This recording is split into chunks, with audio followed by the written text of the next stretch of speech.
Hey Stitches, and welcome to another episode of the Fairy Godfather Knitcast. I'm Matthew, aka Fairy Godfather. This is my YouTube channel, Fairy Godfather Knits, and this is my regular vlog-style knitcast where I talk about what I've been knitting on, my works in progress, my design ideas, and sort of how things are going. Everybody is so welcome here. Thank you for joining me today.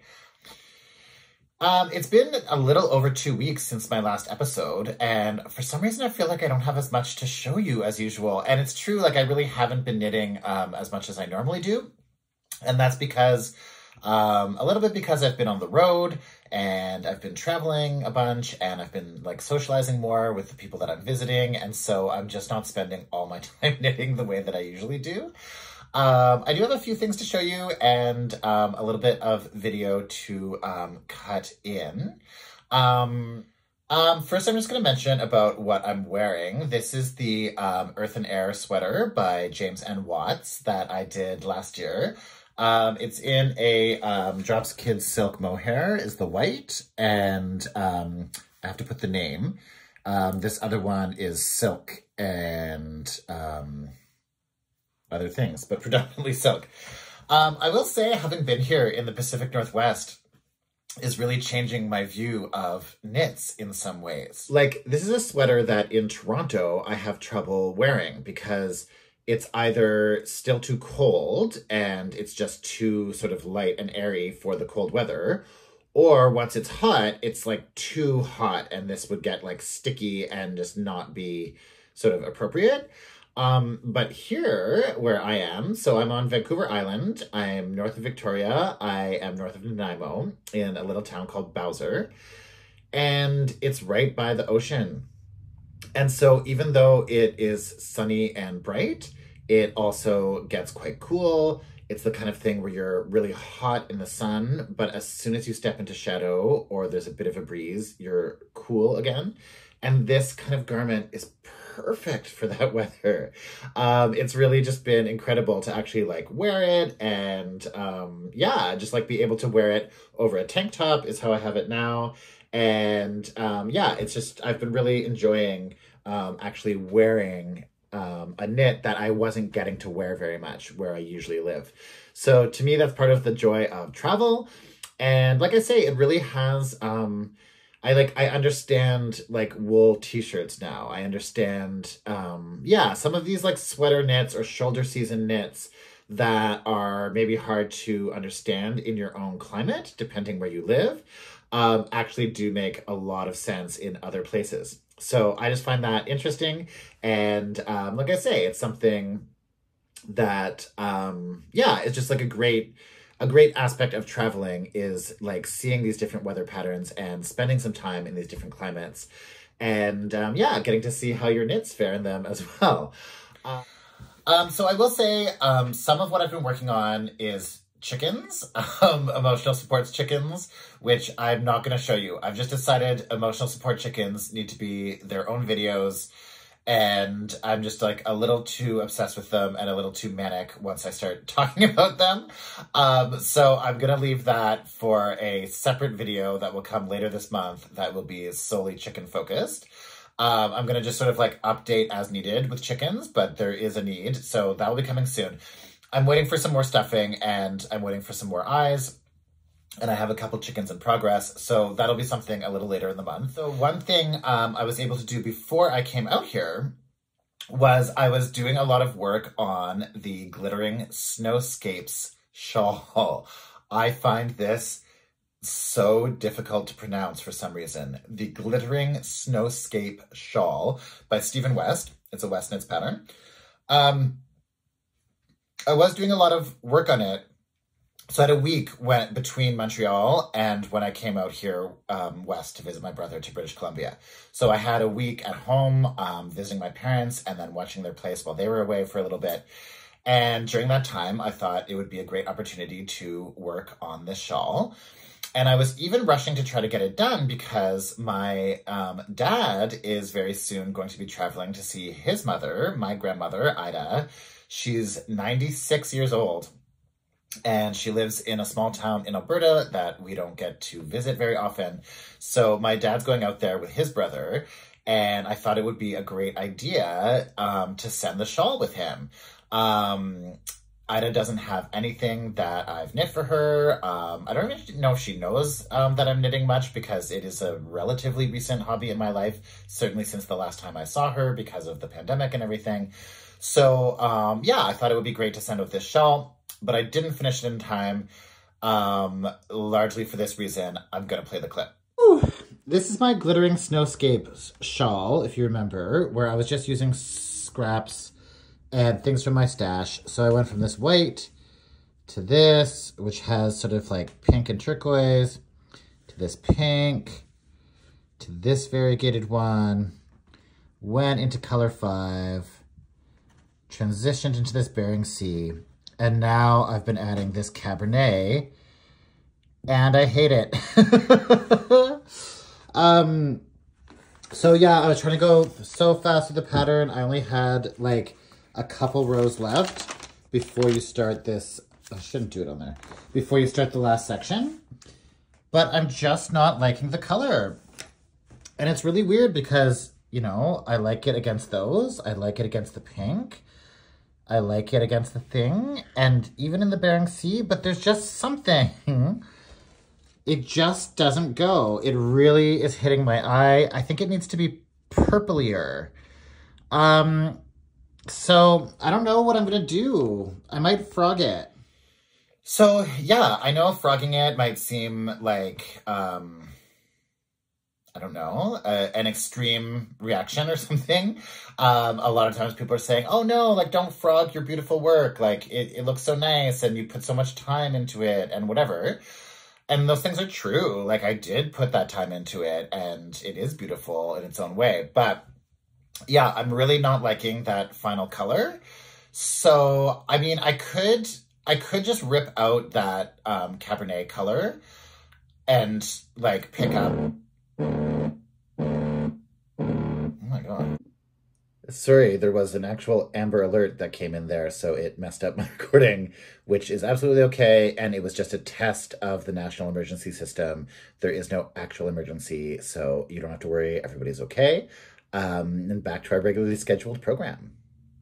Yeah, I'm just really not enjoying that final color stripe. So I could just take out that Cabernet, but then I would have to pick up almost 500 stitches. I don't know exactly what the stitch count is at this point. It's in the 4 somethings. So I think it's like the mid 400s. I think it's still under 450, but not by that much. So, like the idea of picking up, like frogging and then trying to pick up that many stitches, it's possible. I can do it, but it would be very, very painstaking and require just like a lot of patience and attention and effort that I just don't know that I want to give to that shawl at this point. As I said, I hope last week, like it's a really beautiful shawl. And the kits and the color fades, if you do it exactly as written in the pattern, are really, really gorgeous. A lot better looking than what I've done here. So, I mean, I get where I was going with this. I like what I was trying. It was a way to like use up stash yarn, and I was like having a good time with it and enjoying the different sections. But I just don't know now. So I'm kind of faced with like, do I just let it languish in a drawer or a project bag? Do I just take out the Cabernet and pick up all those stitches and start again with a better matching color? Or do I just frog the whole thing? And maybe I do the glittering Snowscape another time with a better fade and like a more appropriate yarn choices. Or maybe I don't, you know? And this was just like a learning process and it's practice. And, you know, I definitely learned and enjoyed. And like, you know, the days that I spent knitting on that shawl, I don't regret, even if the shawl doesn't end up, you know, existing. That's okay to me. And to me, that's part of the art. What do you think I should do? Frog the whole thing, just change the final color, or just finish it the way that it is? Let me know in the comments below. Okay, sorry for the interruption again. A neighbor just started cutting his lawn. he seems to have stopped for the moment, so hopefully this can continue. Anyway, so I can't remember if I had finished the whole back piece. The last time I was here talking to you. Oh my god, you get what I mean. I'm not sure if in the last episode of the Knitcast I had finished this entire panel. I think it was still in progress near the top, but maybe I was. So anyway, this panel still exists. And I've only gotten a few squares through on the, whoops. So this will be one of the side panels, which seems big, but I know it's supposed to be all like flowy, but it does seem really big. God, now that I'm thinking about it, I haven't been thinking about that. I just cast on, so I cast on the number of stitches it said, which I found weird again. So like I just cast some off in the next row and made this like little dip, because to me, there's just two, I don't understand the cast-ons in the pattern, like the number of stitches that they tell you. I guess it'll be kind of like this. Anyway, so like I say, I'm just at the bottom. I still have another, like, I have to finish this square and another square before I start the armhole shaping. And I'm running out of yarn fast. So I think it's only gonna, I probably only have enough of this color blue for just this side panel. So the side and the back will be in this. And then I'll do the other side in the other denim color that I said I have. And then I'll have to decide about the sleeves. I have considered leaving it totally sleeveless, like just having it long, but like with arms out, like a tank top, long cardigan sweater. I'm kind of into, like, I'll have to see once it's finished and like once I try it on, that might give what I want from this garment. And like I could see still having like a t-shirt sleeve out, or wearing it with a tank top again in the summer. You know, show my pipes. Is that what you call them? Oh my god, are they pipes? Is it a gun show? I'm not really sure. And I have to lift some weights if I want to do that. But anyway, like just having it sleeveless could be an option, or I may do short sleeves, but I don't think I want them past the elbow. That's kind of what I have decided there. And yeah, that's what we're thinking that way. The other thing I have to update you on, of course, is my design for the sweater Amy Wants All the Neon. And I basically have done another like swatch type thing. I mean, I was planning for it to be the panel, but now there's already stuff I want to change. So I'm just calling it another swatch. And that is this. So I had said last time that I was playing with the neon and neutrals trend from last year, and that I had wanted this big, thick cable. And that stuff I'm liking. I'm just going to show here. So I did corrugated ribbing, which is where you're like knitting with one color and purling with the other color. So it makes this kind of texture, which I do like, but I kind of decided like having it all the way along the edge might be a little too much and be a little bit like Beetlejuicy or something. So I kind of want it, I like this, like how these two go into the cable. I want it like that, but I was actually off. If you see here, it's a 16 stitch cable panel. There are the words. But actually I want like the last two on either side to still be the main color, so that it gets this like just the cable is the neon color and is raised. And you can see here I was getting this little like border. So it took me, you know, a repeat or two to figure that out. And then, yeah, I do like this way a lot better. So yeah, I think I'll do the colored, like the corrugated ribbing with the color just under the cable. And I'll switch it so that the sides like do go right into it, if that makes sense. But on the proper, coming from here. I hope that makes sense. The other thing I don't love with this is like the way it looks like the cable comes down under the ribbing. See, like look how far down that first one goes. And it's, you know, it's at the right spot. It's just because it's so big. So I mean, that already looks a bit better. But I want to figure out a way, like there might just have to be a couple setup rows or something before I start the cabling, because I don't like that look of it hanging over the rib. So that's where I'm at with that. So I'm gonna take this out probably and start over. Hey guys, I just realized I forgot to show, I was kind of figuring out this like 2-color cast on. I mean, that's where I was still figuring it out, but this is more where I got into it. And so I like the way that looks. But again, it was like, I like it better the way it's looking on the wrong side. Like you can't see it as much on the front side as you sort of can on the back. Like it just shows more. So I want to flip that. And I just wanted to show the back because sometimes people like to see the floats. So like, it is kind of cool looking. It's always that thing where you're like, oh, maybe the back looks better because it looks like sideways. These long floats are mistakes, but like that's more so what the back will look like of the cable. Anyway, I just wanted to show that because I'm always, whenever I see color work, I'm like, show us the floats, show us the back.